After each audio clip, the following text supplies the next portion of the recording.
Hi, my name is Josh Grossman, and I have been developing the idea for my restaurant, Fusion Bar and Grill. Fusion Bar and Grill offers what no other restaurant does. We feature a large and diverse menu that includes food from cultures and locations all over the world. The problem in the food industry these days is very clear to me. Your everyday restaurants are starting to care less and less about the quality of food they are serving. If you go to your local restaurant, you are guaranteed a less than average meal and cocktail as they try and rush you through your entire process so they can turn their tables over more quickly. I know you're asking how I'm in a position to make an assumption like that, so let me put your mind at ease. I have worked in the food service industry for 5 years, working as a chef for my summer jobs. However, I left behind my dream of being a chef because I quickly learned one thing. Restaurants do not care about the consumer experience anymore. The everyday restaurant serves generic gruel on a plate and tries to pass it off as a meal. That is where I come in with Fusion Bar and Grill, to lead a revolution against bad food and to give the consumers their eating experiences back. Now that I have given you all of the information about myself, my dream of Fusion Bar and Grill, and the problems that I have identified in the food service industry, I will get into my business model canvas. Presented on the screen is an updated business model canvas I finished just over a month ago for the submission to the International Business Model Competition. If you recall, I stated that the notes colored in green were changes I could definitely support through my research, whereas the notes colored in red require me to gather more information in order to support or reject them. This presentation will discuss my initial assumptions, my pivots, and my final analysis of the gaps in my business model canvas. The first part of the business canvas I would like to direct your attention to is the cost structure section. As you can see from the above image, I clearly need to find out which nights of the week are most popular for dining out. Knowing which nights your restaurant is going to be packed or empty or anywhere in between is clearly important for many reasons, the main two being inventory reasons and scheduling of the staff. Currently on the screen were my initial assumptions about what would be the most popular nights to dine out. Naturally, I think the weekend would be the bulk of my business, causing me to think I will be seating at least 85% capacity on Friday and Saturday nights, and I will be seating at 80% capacity on Thursday nights.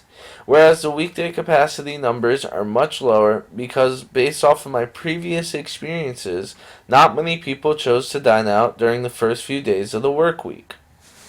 Next, I would like to direct your attention to the revenue stream section of the business model canvas.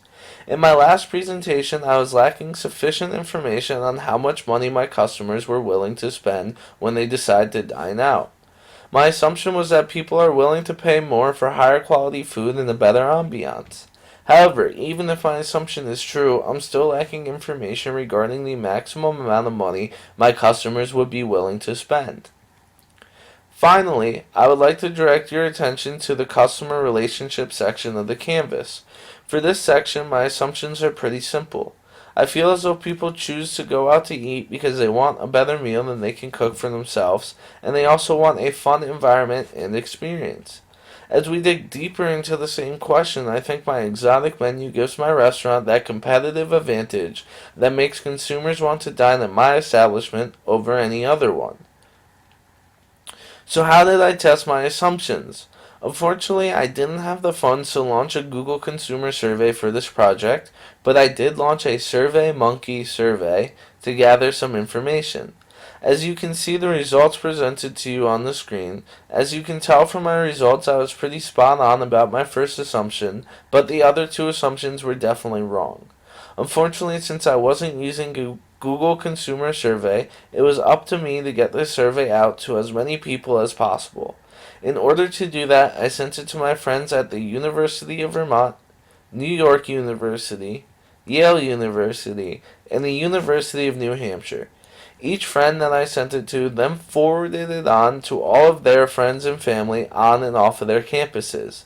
In total, I gathered 233 responses.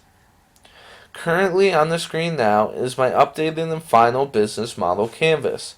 All of the notes in green are the pivots I made from my original assumptions. I will explain each pivot in more detail in the following slides. The first assumption I made was about which nights of the week would be the most popular for my restaurant. In that assumption, I claimed that my busiest nights would be the weekend, Thursday through Saturday nights, and my least busiest days would be the first few days of the week, especially Monday, where I decided to close. After seeing the results from the survey I launched, I am happy to say I did not need to pivot from my original assumptions because they were spot on. The second assumption I made was that people would be willing to pay my higher prices because my food and ambiance would be significantly better than any of my competitors. However, after analyzing the survey results, I found this not to be true.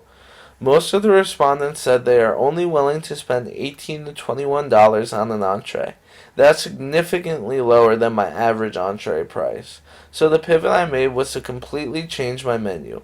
Instead of offering appetizers and entrees, my menu will offer 25 to 30 tapas-sized plates, ranging in price from $9 to $12.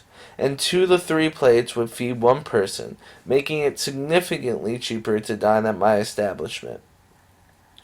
The final assumption I made was that people wanted to dine out to get a good meal and have a fun experience. However, I seem to be wrong about that as well when I analyzed the survey results. I found that most people dine out for the convenience factor of it. They have worked hard all day, and instead of going home and working hard again to cook dinner, they would rather go out and have someone else cook for them. This problem can be fixed by the changes I made to the menu as well. This new menu will have lots of smaller dishes, which allows customers to dine more quickly, making it more convenient for the people who want a quick meal. I am Josh Grossman, and Fusion Bar and Grill is my way of starting a revolution against bad dining establishments by offering exotic and unique food that utilizes only the freshest and most delicious ingredients. Thank you for listening, and have a great day.